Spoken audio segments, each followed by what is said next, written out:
Hey everyone! In today's video we're going to walk you through our journey to location independence. So we're going to walk you through the 5 years to location independence and the small incremental changes we made along the way. Then we'll go into 3 takeaways from our journey, knowing that not everyone's going to have the same goals or same journey to location independence. And then lastly, be sure to stick around till the end because we're going to answer the question that everyone's asking us, which is what's next for you guys? So let's jump into the video. We're going to hit rewind, go back in time, and start with 2018.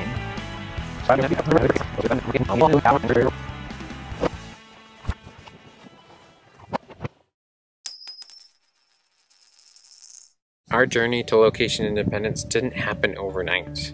It actually took us 5 years to get where we are today. And there's still going to be future iterations and changes of our journey and our lifestyle going forward. So let's jump into 2018 and tell you what happened. So in 2018, we officially started to pursue financial independence, assuming that we would need to achieve financial independence in order to become location independent.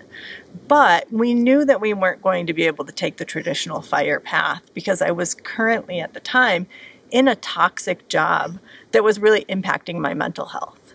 And so actually we decided to pursue FI in July of 2018, and about 2 weeks later I had a mental health crisis and needed to take 6 months off of work.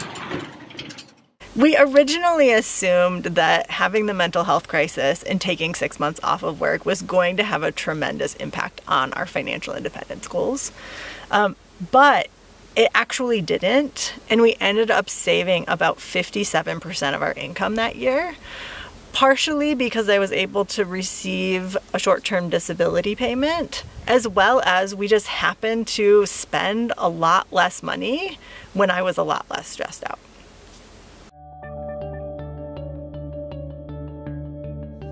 In 2019, I ended up returning to work part-time. I decided to go back 3 days a week as I was focusing on my mental health, and originally was planning to return to work full-time when I could.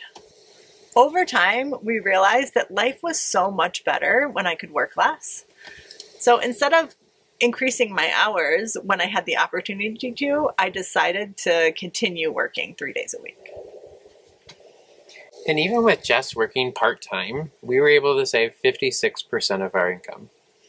And I think that's partially due to us just spending less. With just having more time not working full-time, we'd eat out less often, and our expenses actually decreased with her working part-time.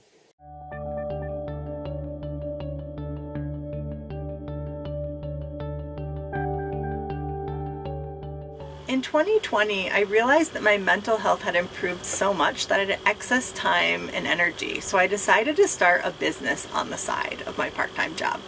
But I didn't want to start just any business. I had learned that one of the ways that people could become location independent was through entrepreneurship, and they could be location independent before financial independence. So I wanted to start a business that would enable this goal of ours eventually. I decided to start a lifestyle design group coaching program where I help people determine how they want to design a life that they truly love and how they want work to fit into that lifestyle.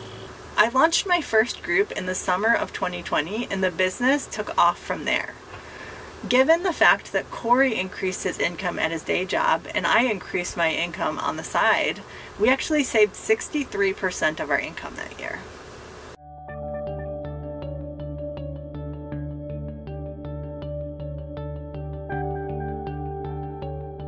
In 2021, my business continued to grow, and so I was able to quit my part-time job. Part of the reason why I was able to do this was that Corey was continuing to work full-time. So that allowed me to not put too much pressure on my business. Also in 2021, we decided to experiment with van life by renting a camper van for 10 days.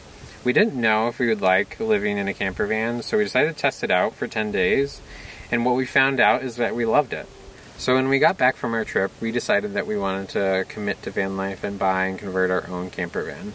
And because we bought the van at the end of 2021, our savings rate actually dropped significantly, which we were okay with because we were working towards designing our ideal life.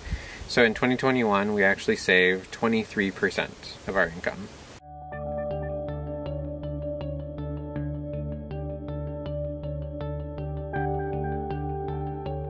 2022 was a year of big change. As we talked about in 2021, we had already decided to purchase and convert our camper van.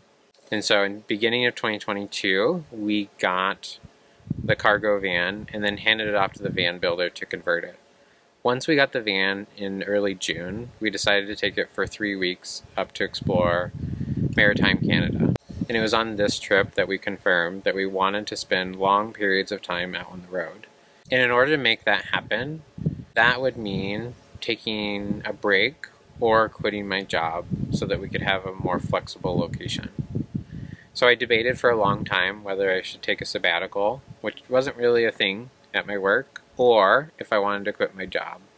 So I began talking with my employer around taking a sabbatical, and it ended up not being a viable option. So I decided to take the second option and quit my job, not knowing what the future holds. And so I announced my departure at the end of 2022 that I would be leaving in February 2023.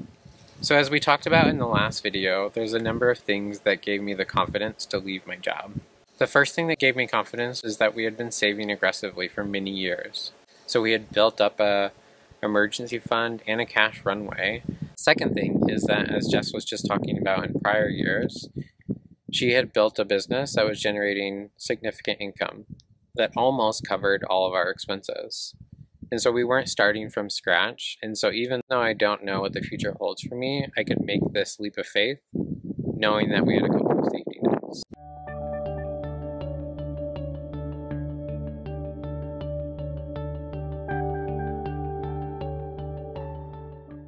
And that brings us to 2023, where we achieved our goal of location independence. I left my day job and we embarked on a 3-month trip exploring out west. We've been spending most of our time exploring national parks and other scenery, and we're currently in Arches National Park. Now we're going to talk about 3 takeaways from our journey to location independence. Number 1, you don't need to reach financial independence to start designing your life. Originally, we thought that we would need to reach full financial independence in order to live this location independent lifestyle. Instead, we realized that there were a ton of other options and ways that we could make it a reality long before reaching FI.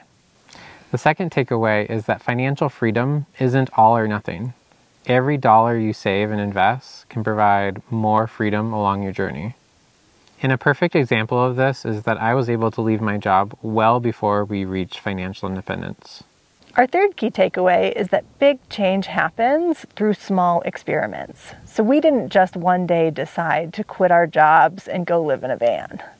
We experimented with it. We rented a van. We watched so much van life YouTube. We figured out exactly what we would want to do and what we would want things to look like before we made the decision to buy and convert the van ourselves. And we still are feeling like this is an experiment. As we figure out, what do we like about this lifestyle? What do we want to change about the way that we're approaching it? And similarly with entrepreneurship, right? I started my business on the side as an experiment to see what would happen. And over time, I gained confidence and it grew, which allowed us to get to this place. So those are our 3 takeaways from our 5-year journey to location independence. Comment down below if you have another observation or takeaway from our journey, or if there's another reflection that you've had along your journey.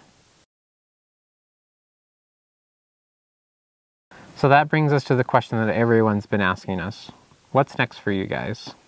And the answer to that is we simply just don't know.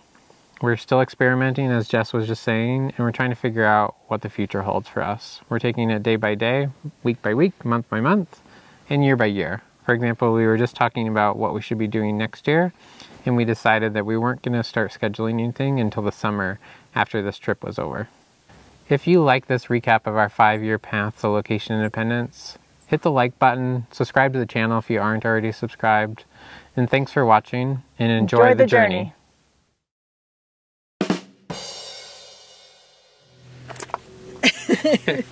Boy band photo. What are you doing? You're killing me. I'm antsy. Just sit. Okay. Not everyone wants to live in a van down by the river. Drop a comment below. Great. Cut.